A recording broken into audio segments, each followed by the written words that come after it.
Today we shall study about some natural phenomena due to sunlight in ray optics and optical instrument chapter. The first natural phenomena in nature is rainbow. The figure is shown in the part A, B and C.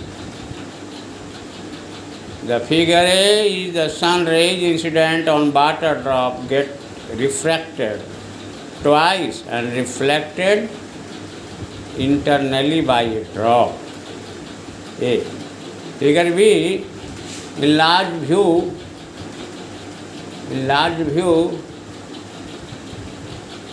of internal reflection and refraction of a ray of light inside a drop forming primary rainbow.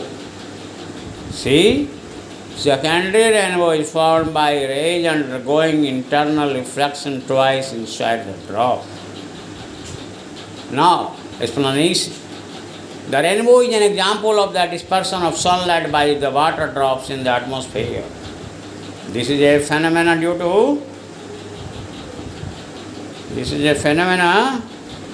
due to combined effect of dispersion, refraction and reflection of the sunlight by a spherical water droplets of rain. The conditions for observing a rainbow are that the sun should be shining in one part of the sky while it is raining in the opposite part of the sky. An observer can therefore see a rainbow only when his back is towards the sun. In order to understand the formation of rainbow, consider figure 1a. Sunlight is first refracted as it enters a raindrop, which causes the different wavelengths or colors of white light to separate. Longer wavelengths of light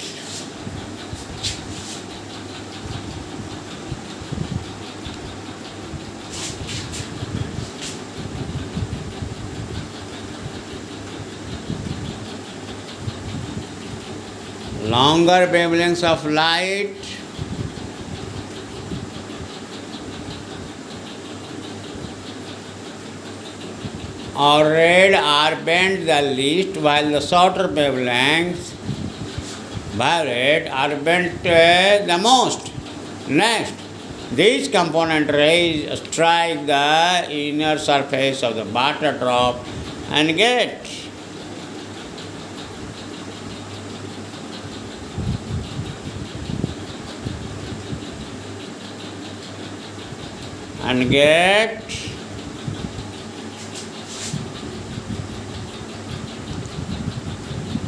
internally reflected if the angle between the reflected ray and normal to the drop surface is greater than the critical angle 40 degrees in the case. The reflected light is refracted again when it comes out of the drop as shown in the figure. It is found that the violet light emerges at an angle of 40 degrees related to the incoming sunlight, and red light emerges at an angle of 42 degrees. For other colors, angles lie in between these two values. Figure 1b explains the formation of a primary rainbow. We see that the red light from drop 1 and violet light from drop 2 reach the observer's eye. The violet from drop 2 and red light from drop 2 are directed with red color on the top and violet on the bottom. The primary rainbow is a result of three-step process, that is refraction, reflection and refraction. It means two refraction and one reflection. When light undergoes two internal reflections inside a drop instead of one as in the primary rainbow, a secondary rainbow is formed as shown in figure 1c. It is due to the four-step process. The intensity of light is reduced at the second reflection, and hence the secondary rainbow is fainter than the primary rainbow. Further, the order of colors is reversed in it as is clear from figure 1c. Now the scattering of light. The figure is shown in two. As sunlight travels through the Earth's atmosphere, it gets scattered or changes its direction by the atmospheric particles. Light of shorter wavelength is scattered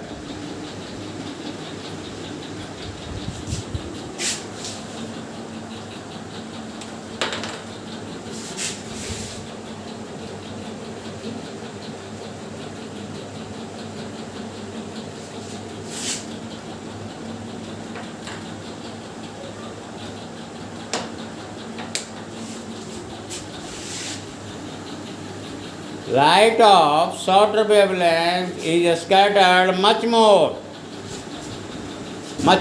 than light of longer wavelength. The amount of scattering is inversely proportional to the force power of the wavelength. This is known as Rayleigh scattering.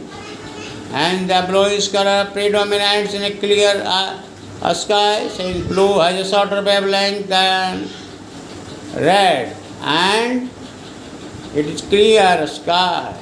In a clear sky, since blue has a shorter wavelength than red and is scattered much more strongly. In fact, violet gets scattered even more than blue, having a shorter wavelength. But since our eyes are more sensitive to blue than violet, we see the sky blue. Large particles like dew and water droplets present in the atmosphere have differently. The relevant quantity here is the relative size of the wavelength of light lambda and the scatterer of typical size A. For A very smaller than lambda, one has Rayleigh scattering, which is proportional to 1 by lambda 4. For A is very greater than lambda, it means large scattering objects, for example, raindrops, large dust or ice particles. That is not true. All wavelengths are scattered nearly equally. Thus, clouds which have droplets of water with A is very greater than lambda are generally white. At sunset or sunrise, the sun's rays have to pass through a larger distance in the atmosphere. Most of the blue and other shorter wavelengths are removed by scattering. The least scattered light reaching our eyes. Therefore, the sun looks reddish. This explains the reddish appearance of the sun and the full moon near the horizon.